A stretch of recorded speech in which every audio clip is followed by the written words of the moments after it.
오늘 본문은 역대상 17장 1절부터 15절까지입니다. 다윗이 그의 궁전에 거주할 때에 다윗이 선지자 나단에게 이르되 나는 백향목 궁에 거주하거늘 여호와의 언약궤는 휘장 아래에 있도다. 나단이 다윗에게 아뢰되 하나님이 왕과 함께 계시니 마음에 있는 바를 모두 행하소서. 그 밤에 하나님의 말씀이 나단에게 임하여 이르시되 가서 내 종 다윗에게 말하기를 여호와의 말씀이 너는 내가 거할 집을 건축하지 말라. 내가 이스라엘을 애굽에서 올라오게 한 날부터 오늘까지 집에 있지 아니하고 오직 이 장막과 저 장막에 있으며 이 성막과 저 성막에 있었나니 이스라엘 무리와 더불어 가는 모든 곳에서 내가 내 백성을 먹이라고 명령한 이스라엘 어느 사사에게 내가 말하기를 너희가 어찌하여 내 백향목 집을 건축하지 아니하였느냐고 말하였느냐 하고 또한 내 종 다윗에게 이처럼 말하라.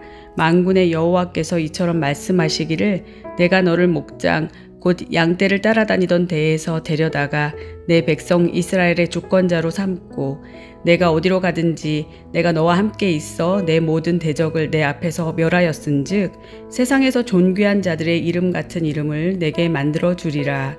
내가 또 내 백성 이스라엘을 위하여 한 곳을 정하여 그들을 심고 그들이 그곳에 거주하면서 다시는 옮겨가지 아니하게 하며 악한 사람들에게 전과 같이 그들을 해치지 못하게 하여 전에 내가 사사에게 명령하여 내 백성 이스라엘을 다스리던 때와 같지 아니하게 하고 또 내 모든 대적으로 내게 복종하게 하리라. 또 내가 내게 이르노니 여호와가 너를 위하여 한 왕조를 세울지라. 내 생명의 연한이 차서 내가 조상들에게로 돌아가면 내가 내 뒤에 내 씨 곧 내 아들 중 하나를 세우고 그 나라를 견고하게 하리니 그는 나를 위하여 집을 건축할 것이요 나는 그의 왕위를 영원히 견고하게 하리라. 나는 그의 아버지가 되고 그는 나의 아들이 되리니 나의 인자를 그에게서 빼앗지 아니하기를 내가 내 전에 있던 자에게서 빼앗음과 같이 하지 아니할 것이며 내가 영원히 그를 내 집과 내 나라에 세우리니 그의 왕위가 영원히 견고하리라 하셨다 하라. 나단이 이 모든 말씀과 이 모든 계시대로 다윗에게 전하니라. 아멘. 이 큰일, 급한 일이 지나가고 나면 가장 먼저 어떤 생각이 드십니까? 대부분의 사람들이 급한 일을 처리하고 나면 좀 쉬고 싶을 것입니다. 그런데 다윗은 그러지 않았습니다. 주변 국가들과의 관계도 어느 정도 정리되고 언약궤도 잘 모셔왔습니다. 이제 좀 쉬기도 하고 왕으로서 누릴 수 있는 즐거움도 누릴 수 있는 그런 시간이 되었습니다. 우리도 그럴 때가 있지 않습니까? 눈코 뜰 새 없이 바쁘게 살 때 야, 이것만 끝내놓으면 어디로 좀 여행을 가야겠다. 하루 종일 드라마만 볼 거야. 전에 보았던 맛집들을 좀 찾아가야겠다. 다윗도 지금까지 시쳇말로 너무 빡센 시간을 보냈습니다. 그리고 처음으로 조금 여유 있는 시기가 되었습니다. 그때 다윗에게 날아든 생각은 이것이었습니다. 나는 백향목 궁에 거주하거늘 여호와의 언약궤는 휘장 아래에 있도다.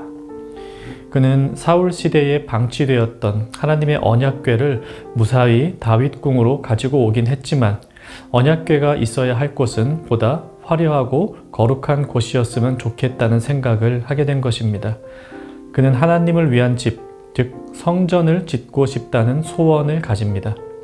자신은 맘 편히 고급스러운 곳에서 지내는데 하나님의 언약궤는 여전히 그 옛날 모세 시절 만들어졌던 천막 안에 있다는 사실이 다윗을 불편하게 만듭니다. 앉으면 눕고 싶고 누우면 자고 싶은 것이 사람 마음인데 다윗은 편한 시절에 하나님을 떠올렸습니다. 이 어려운 문제들이 있을 때에는 하나님을 먼저 찾고 그분만을 의지하다가도 이 정작 어려운 일이 지나가고 나면 하나님을 잊고 살 때가 우리는 참 많습니다. 이 평안할 때 하나님을 생각하며 그분을 위한 헌신을 작정한 다윗의 모습에서 우리는 참 배울 게 많죠. 근데 다윗이 이런 자신의 마음을 선지자 나단에게 전합니다. 그리고 그날 밤 하나님께서는 나단 선지자에게 말씀해 주십니다. 나단은 하나님께 들은 말씀을 다윗 왕에게 전하지요. 하나님을 위한 집을 짓겠다는 다윗의 마음은 분명 아름다운 것이었고 하나님께서 그의 마음을 기뻐하셨지만 다윗은 하나님을 위한 집을 지을 수 없다. 이것이 하나님이 주신 말씀입니다. 그러면서 하나님께서 하시는 말씀 이것입니다. 5절, 6절. 나는 지금까지 편하게 집에 거한 적이 없었고 누구에게 내 집을 지어달라고 명령한 적도 없었다. 7절에서 이어서 말씀하십니다. 다윗 너는 원래 양치기 소년이 아니었더냐? 그런 너를 내가 이스라엘의 왕으로 삼았는데 내가 겨우 너에게 화려한 집을 지어달라고 왕으로 삼았겠느냐? 하나님은 약속하십니다. 내가 앞으로도 너의 대적을 내 앞에서 쫓아낼 것이며 너의 나라가 강하게 해주겠다. 하지만 나를 위해 성전을 짓는 것은 내가 할 일이 아니라 내 아들이 할 일이다. 다윗의 마음은 우리가 볼 때 참 좋은 것 같습니다. 하지만 그것은 하나님의 마음과는 좀 달랐습니다. 편한 집에 살면 좋겠다는 생각은 사람에게 해당되는 일이지 하나님께는 아닙니다. 우리가 헌신을 다짐할 때 이런 착각을 가끔 합니다. 내가 볼 때 좋은 일을 해내면 하나님도 기뻐하시지 않을까? 내가 힘들여서 일을 하면 하나님께서 내 정성을 갸륵히 보시지 않을까? 내가 편한 집에 산다고 하나님도 편한 집에 사셔야 한다는 생각은 인간적입니다. 하나님이 다윗을 왕으로 세우시면서 바라신 것은 그런 것이 아니었습니다. 하나님은 지금 다윗이 보지 못하는 큰 일을 행하고 계십니다. 다윗의 왕조를 통해 세상을 다스리실 메시아를 보내실 계획을 하고 계시며 그분의 계획에 따라 사람을 세우고 일을 진행시키십니다. 다윗의 헌신은 좋은 것이었지만 하나님의 계획, 하나님의 마음과는 거리가 있는 것이었습니다. 우리도 그럴 때 많습니다. 내가 좋아하는 것을 하나님이 좋아하시고 내가 싫어하는 것을 하나님도 싫어하실 거라 생각했던 적 있으시죠? 또 내가 원하는 것을 하나님께 드렸으니 하나님이 기뻐하실 거라 생각했던 적도 있을 겁니다. 하지만 바른 신앙, 바른 헌신은 그런 것이 될 수 없다는 분명한 적용을 해야 하겠습니다. 우리가 부르는 노래 중에 이런 가사가 있죠. 주님보다 앞서지 않고 겸손히 주님의 때를 기다리니. 주님보다 앞선다는 말 자체가 비신앙적입니다. 너무 당연한 것이죠. 전쟁터에서 지휘관 앞서 행하는 병사는 작전을 망칩니다. 그런데 때로는 우리가 그럴 때가 있습니다. 주님의 때를 기다리는 대신에 내가 보기에 급한 일을 먼저 행하려 하고 주님의 생각과는 다르게 내가 보기에 좋은 일을 해버리고 그리고 나선 하나님께 기도합니다. 하나님, 나 참 잘했죠? 기억해야 합니다.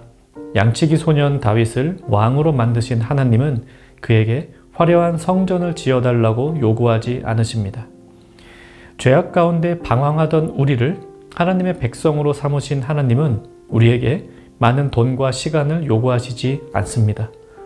그저 하나님의 뜻에 따르며 순종하는 바른 삶, 그리고 바른 헌신만을 명하십니다. 말씀 생각하며 기도합시다. 하나님께서 원하시는 일을 항상 하기 원합니다. 하나님께서 원하시는 자리에 항상 있기 원합니다. 주님보다 앞서지 않고 주님과 멀어지지 않게 하옵소서.